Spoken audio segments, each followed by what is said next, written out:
Now we're going to go ahead and same procedure. We're going to go ahead and take this left headlight out. One screw here, one screw here. There's two on this side.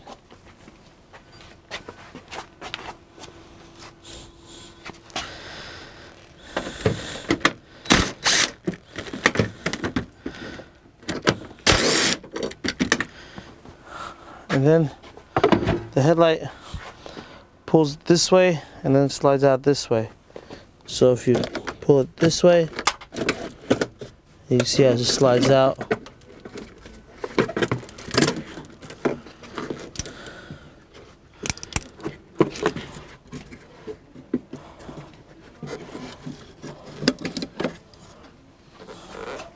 I just turned them out, but that's how I take the left side headlight out on the SVX. We're going to tear down the SVX some more today, so stay tuned, subscribe to our videos,